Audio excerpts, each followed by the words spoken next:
Hey, bestie. What are your thoughts about catgirls? They seem like a very interesting specimen. And it's been like 4 years since Elon made this promise. I mean, I did promise Yep. the internet that I would make catgirls. We could make a robot catgirl. But it looks like he's too preoccupied playing with his AI girlfriend. I guess it falls down to me to make sure we get this right.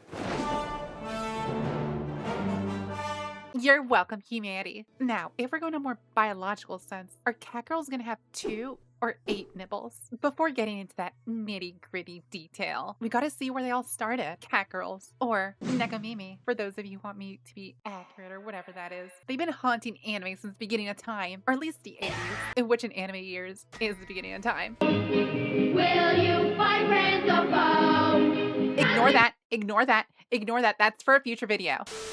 This concept traces back to Japanese folklore. Bakaneko and Nekomata, shape-shifting cats. They're a type of yokai, or in layman's terms, ghosts. Stories originating in China during the Sui dynasty, and it wasn't until fast forward a couple hundred years when these stories first started to pop up in Japan during the Kamakura period. You know, the eras of shoguns and samurais becoming the dominant force, and the only thing that could counter them were cat ghost women. I know this isn't meant to be a fanfic, but this just writes itself. The main distinction between the two spirits, the Bakaneko has a single tail, while the Nekomata has 2. And I cannot stress this enough for you horny bastards. They are shape-shifting, abhorrent monsters, not your cute anime girls. Actual, nightmarish creatures meant to kill you. Somehow got turned into marketable character archetypes. Gotta love Japan. Now, the oldest cat girl I could find being used in this kind of way in anime is Gekike no Kitaro with Neko Musume. Wrong one. Yeah, that's more like it. First being released in 1968 as a TV program where it follows the adventures of Kitaro and his encounters with yokai. Now, Neko Musume doesn't have what you normally consider about a Neko. No cute ears, no fluffy tail. She's directly based on the Bakaneko, built for deception. When angered, you can see the cat-like features come out. The yellow eyes, the claws, these ginormous large fangs that can chew you out. The hybrid features are there, but they don't evoke the same kind of look that we see in a modern Neko girl. Though we can see how these aspects were changed to have more of a moe look, you can probably figure out who they were marketed to. So, what does it say about catgirls in terms of real life? Well, let's look at what they have to offer for us. The ears. Every catgirl, by definition, has ears on top of their head, be it a transformation, temporary, or just naturally existing. They will always have cat ears on the top of their head, fully functional ones. They will be rotating, flattening, and perking up. And what does this mean? That those are real ears. Otherwise, they'd just be just like you, wearing a cat-eared gaming headset. Now that we have proved that, we need to take a look at Schrodinger's ears. Have you ever noticed that catgirls always seem to have their hair covered on the side of their head? It keeps you from getting a really close look at whether or not the human ears are there. The ears are in a state of being there and not there until someone checks.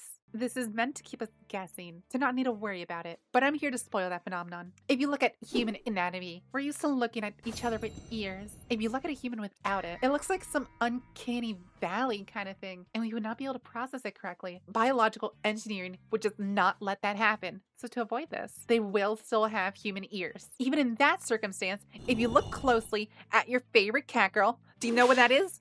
Do you know what that is? It's a human ear. I rest my case. With 4 ears in total, they would need enough space in their skull to fit 4 ear canals, and to fit everything in that tiny little skull would require a sizable change in their neurocognitive substrate, their brain.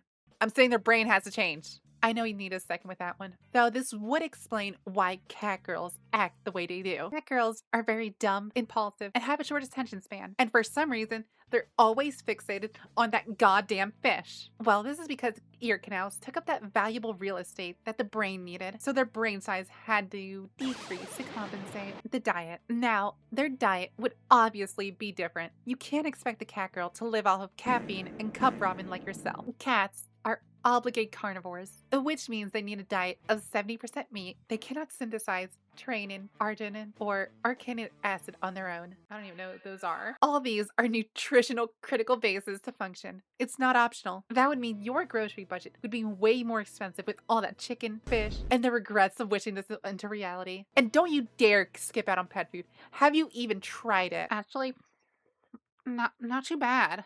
Just needs to be a little more wet. It's a little hard to chew. So apparently the fish obsession anime is medically accurate. And I wish Chainsmoker Cat was coming out earlier. Might have been a good resource on lung capacity. The tail. The second big defining feature of these cat girls are their tails. A functional cat tail requires an extended caucus. The tailbone. As humans used to have tails, this is a much easier task as the blueprints are already there, just retired. All we gotta do is unretire them. It's simple. Just add a vertebrae, completely restructure the pelvic region, a new whole set of muscles to control movement, reroute the sacroiliac bundle, and redesign the entire lower spine from scratch. This might be a little more involved, but that's an engineering problem, not my problem. So, moving on, we can't forget the changes with the design of furniture and clothing to fit this whole thing going around in this region here. A custom slit in every single piece of bottom just to make sure they aren't uncomfortable. Every chair would need to be redesigned to accompany the tail, unless you're expecting your cat girl to be sitting on the floor 24/7. Though, with how their brains are, that might be something they would prefer. Now, you might consider this a little weird, but I gotta make sure I got all my bases covered. We don't really see neckos naked. Well, at least I don't. I can't really say much about you, but if they were to exist in a biological sense, they might have more than the average amount of nipples. If we go from the cats having 8 and humans having 2, you can't really easily explain this whole thing away. Nipples exist because of the mammary glands and are used to give milk to these cute little babies. The amount of them is determined by the litter size of the animal. And I couldn't find a single cat girl giving birth, less so one with kids. So I think this is a safe option. 2 on each side. First, I'm assuming it's around a 50-50 cat and girl. I know it's not the best case scenario, but with the amount of gene splicing being done, I think it's fair. The best way to go about this is something that we absolutely all enjoy. Math. Now, I know enough, and to put it simply, that the regular average of 2 and 8 is, well, 5, but that's just weird. I don't think we can do something with just 5 nipples. So the best way to go about this, to make this as easy as possible, is the geometric mean. Huh? Because litter size relates to population growth, and using a multiplicative relationship, we're able to multiply 8 by 2 to get 16, to square root the whole thing, and get 4. I hope that was simple to understand. Kowalski. Sorry, sir, no clue. This tells us the amount of nipples a cat girl will have. And I'm choosing 2 on each breast is a safe bet. Mostly because I haven't seen with 4 breasts before. Please, no. So, lifespan. Cats don't have the same lifespan as humans, but there's an actual useful reference point for this. Necropara, a beloved visual novel about necro girls that snuck into your clothes and became your maids. These are, I mean, if we look at this cat to human year chart, we can see that they're, but I think the fandom says they're about, well, but Sayori, they said they're mature. Sayori confirmed it there. Okay. I'm just gonna close this can of worms before I get into any problems. They're legal. They're legal. I swear. Sayori said so. I just need to find it in all this mess. They're legal. They're legal. I swear. Sayori said so. I just gotta find that. Oh no. Now, I don't know why you're watching this, but remember, play with your cat girls responsibly, or else you might find me giving them 2 more nipples in the middle of the night. Though, if you sat through me talking about it, I think you'd understand. Meow. There. Are you freaking happy now? Meow.